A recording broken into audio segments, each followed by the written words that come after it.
Okay, hello everyone, I'm back again, and today I'm going to talk about a little bit more about the D-10-2 visa, which I mentioned on the previous video.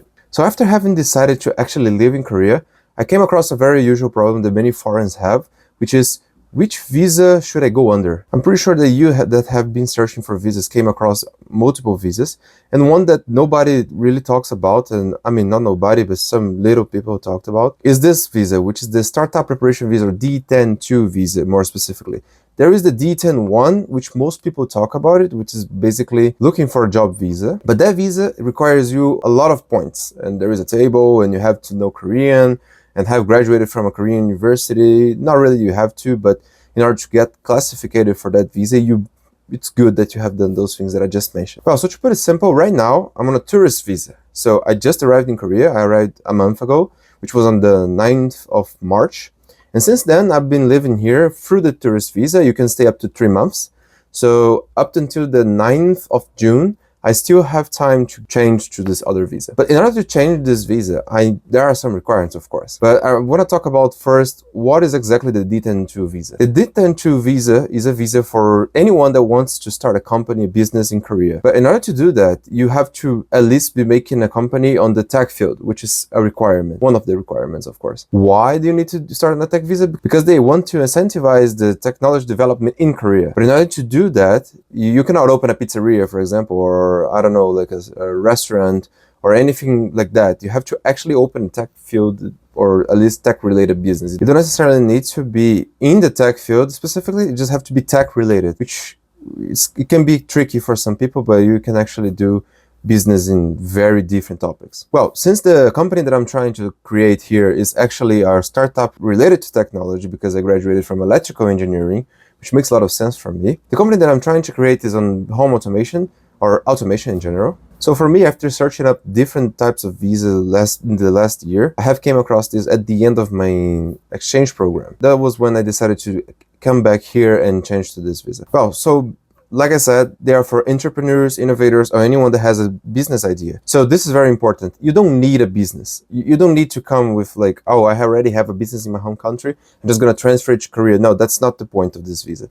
This visa is for people that actually want to develop it from the ground up in Korea, which can be kind of interesting at the same time, but also really challenging. I know that's going to be challenging because of the language itself, but they offer you a lot of things that helps the foreigners here. The first of all is they offer an English course for business here. So the name is Oasis Program, which I'll be talking about how to enroll and more in depth in a second. But basically, it's a course that teaches you how are the regulations and how the business regulations work in Korea. And that's very important, because if you don't understand what you're doing in the law and all that part, you cannot actually search for a patent or actually register your patent and all that really technical things that you need to know when you're making a business, of course. So why would they do that? So the government has decided to create this so they can push the innovations forward. I mean, Korea is known for innovation, so many people come here with this idea that they're going to create a business, which is exactly what I'm trying to do. And also because all the other reasons that I talked in the last video, Korea is a very great place for creating a business and actually living in it. So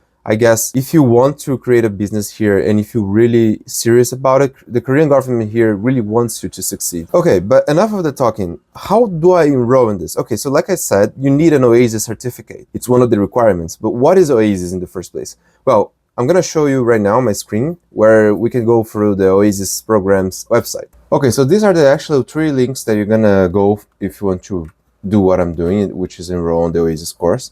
This is the first one. You can check on the top left corner that there is Global Startup Immigration Center. This is actually really important because the same institution up on here offers all the courses. So all the way from 1 to the 8th course. But there is a difference. They have 2 different websites here. This one was recently made in 2025. And you can see here that they explain what is the Oasis program. So this is the Overall Assistant for Startup Immigration System, pretty much Oasis course. And it's a program operated by the Global Startup Immigration Center, which is this one on the top left corner. And they have 2 different ones, which is KIPA and KPC. Basically, they mean the same thing and they will be explaining what is what. But what you need to know is actually that one of them is going to offer all the way from 1 to 3 courses, Oasis courses, and the other one is going to offer from 4 to 8, if I'm not mistaken here. So I can actually go through the entire website. They have everything explained here. I'll go more in depth about this point system when I actually go to explain the D-8-4 visa, which is the one I'm trying to get in the end. But the one that we're trying to focus on this video is the D-10-2, which is the preparation one. So if you click here on visas, you can actually check here what exactly they're talking about, the whole process, which is this flow here, for me, is the golden one. You actually just have to follow this. You come to Korea on a short-term visa, then you apply for Oasis 4 or Oasis 1, which is not mentioned here, but because this website offers from 4 to 8, they're talking about Oasis 4. But basically, you do the initial thing, the first Oasis course, which is the preparation for everything. Then once you have completed the course, which is the stage that I am right now, I'm going to take the course in the next month. You change your visa for D-10-2, then you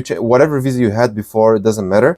I think you can be in any visa, especially, which is really interesting. You can be on the tourist visa, which is, I think, is the only visa, if I'm not mistaken, that you can change from the tourist visa to this visa. The other ones require you to go back to your country or to get out of Korea and then come back. So step 3, you change the visa to D-10-2. Then number 4, corporation establishment. But this one, you have to only apply to it. You don't actually need, like the corporate establishment that they're talking about is like when you have a logo, you have your product, you already have everything to launch the business. Then you go for the intellectual property application. You don't actually need to pass the application. You just have to applicate, because the government can still refuse to give you the intellectual property or the rights for what you have created. So no problem there. They have lawyers that help you through the process. That's what I heard. I still haven't got there or searched it up. And then you obtain 80 points, and then you change to D-8-4. You can see that the whole process here takes longer than you can actually think. But in order to get the D-10-2, which is this third step here, it's actually not that hard. The only thing you actually need is a degree from an university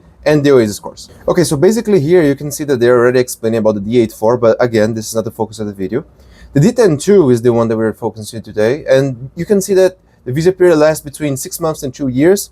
So you can actually extend this visa if you arrive here for 6 months, and then you can actually apply again and again and extend it. As long as it says here, actually, when you go for extension documents, you proof of business preparation. So you cannot just get this visa and do nothing. You actually have to prove that you're doing something. So in the same website, you can check here the startup preparation visa application documents, which is the one that I'm going to go through in the next month when I actually finish the Oasis course. And you can see that there's application, passport, photocopy, like any other visa. And then you go for the university degree apostille. This is very important. You have to check whether your country is eligible for apostille documents or not. Brazil is actually a country that, thankfully enough, it's on this apostille program, which is pretty much a global treat that they did. So documents don't need to get translated all the time. You just, of course, your degree has to be in English, which is something I'll go after. Or recommendation letter. This is if you're actually doing a startup inside of a Korean university. I think a professor or researcher or someone that is responsible for you can actually give you a recommendation letter, and you can get into that before graduating. That's not my case. I did my whole course back in Brazil. And anyways, the certificate, which is after completing any levels of certificate, it's worth it. Then a residence agreement. That's why it's really important to be in Korea, because you need to get a rent somewhere. And a business plan, which is pretty much you get after the course. You can write that down. Okay, so the business plan has to be according to what they give you. It's a little form that you have to fill it. But like I said, after the course, you're going to have a better idea how to fill that, hopefully.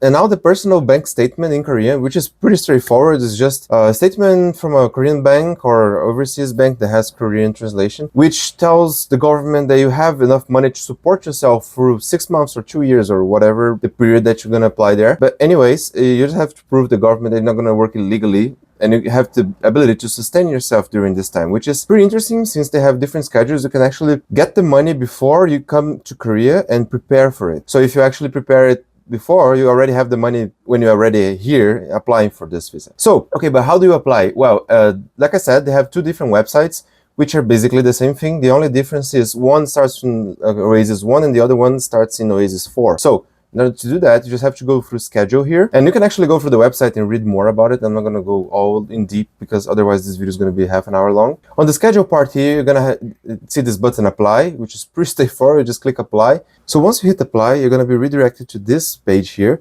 which is basically a Google Forms page. And you can see here that actually for this Oasis 1, they have already been fully booked. So you gotta be fast on this one. But for the other one, you can still apply, and you just go here. You have all the information. It's pretty straightforward. You just read through all of it. And you can see that the language is in English. Well, that's good for people that don't know Korean, like me. I'm not fluent yet. But anyways, you can actually see a lot of progress here. And once you go through all of it, I think the most important part for this is you actually gotta focus a lot on your business idea. So you detail it the best you can there.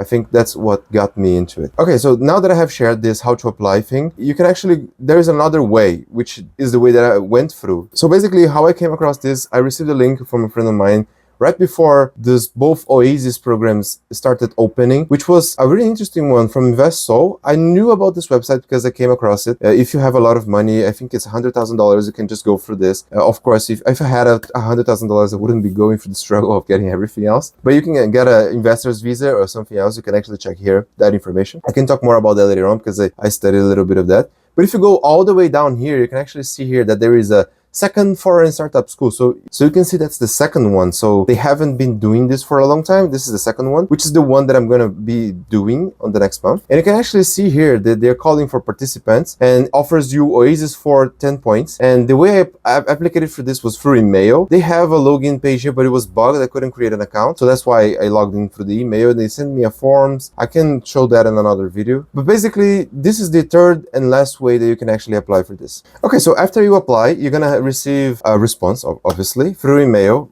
telling whether you got accepted or not. So the one that I got was this. Congratulations, I got accepted, but I'm actually happy about it. And next month, we're going to start doing the course. I'll go into more detail as I do the process because I haven't applied for the visa yet. So this is really interesting for someone who has a tech business idea or just wants to come to Korea and be legally here, which is what I wanted. And since I graduated from engineering, it was pretty much straightforward for me. Well, if you like this information, if you want to know more about this, I can go more in depth about the whole process because I just went over it. Leave a comment down below and yeah, I'll see you in the next video.